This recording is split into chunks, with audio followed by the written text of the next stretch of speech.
एक बार की बात है, अपने बच्चों को लेकर के भगवान भ्रमण पे निकले। जब भगवान अपने बच्चों को लेकर के भ्रमण पे निकले तो एक स्थान में, मतलब बगीचे में, एक पेड़ के नीचे जाके भगवान बैठ गए। पेड़ के नीचे भगवान बैठे थे। उसी समय उसी बगीचे में एक कुआं था। बच्चे गए तो कुएं में झांकने लगे। जब बच्चों ने कुएं में झांका तो बच्चे क्या देखते हैं कि कुएं में खूब बड़ा गिरगिट। भगवान को बुलाया कि पिताजी जरा आइए देखिए। भगवान ने जब कुएं के भीतर देखा तो गिरगिट पड़ा था। भगवान को दया आ गई और भगवान ने उस गिरगिट को छू दिया।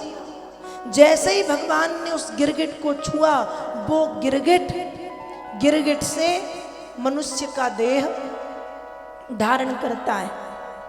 तब भगवान उससे पूछते हैं कि तुम कौन हो और तुम्हारी यह स्थिति कैसे हुई।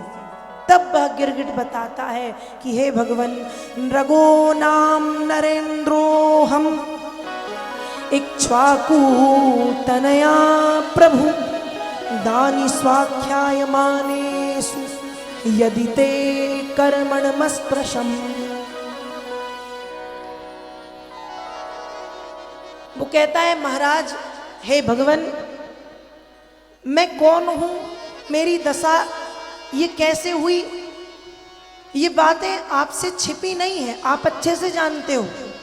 फिर भी यदि आप पूछ रहे हैं तो हे योगेश्वर कृष्ण, हे भक्तवांछा कल्पतरु, हे भक्तवत्सल भगवन, मैं आपको बताए देता हूं। नृगो नाम नरेंद्रो हम इक्ष्वाकु तनया प्रभु। सूर्यवंश में इक्ष्वाकु नाम के राजा हुए। उन इक्ष्वाकु का पुत्र हूं मैं नृग। मेरा नाम है राजा नृग। और आपने मेरे बारे में प्रभु सुना तो होगा, क्योंकि जब कभी भी दानियों की बात होती है तो उन दानियों में मेरा नाम लिया जाता है। भगवान ने कहा, अच्छा भैया, तुमने ऐसे कौन से दान के काम किए? तो राजा नृग ने बताया कि आकाश में जितने तारे हैं अनगिनत, उतनी गैया मैंने दान में दी। धूल में जितने कण हैं उतनी गाय मैंने दान में दी। जल में जितना, मतलब जितना संसार में जल है उतनी गाय मैंने दान में दी। और ऐसी वैसी गाय नहीं, मैंने हष्ट पुष्ट तंदुरुस्त गाय, जिनका एक एक बछड़ा या एक एक बछिया है, जिनके सींग में सोना लगवाया, जिनके पैरों के खुरों में चांदी लगवाया, ऐसी सजा धजा के अनगिनत गायें मैंने प्रभु दान की हैं। भगवान बोले, अच्छा तो भैया, इतना अच्छा काम करने के बाद भी तुम गिरगिट क्यों बने? राजा नृग ने बताया, प्रभु, एक बार की बात है, मैंने लाखों गाय मंगवाई दान करने। उस समय एक ऐसे ब्राह्मण जो किसी से दान नहीं लेते थे, उनकी गाय कहीं से भाग करके आई और आकर के मेरी गायों में मिल गई।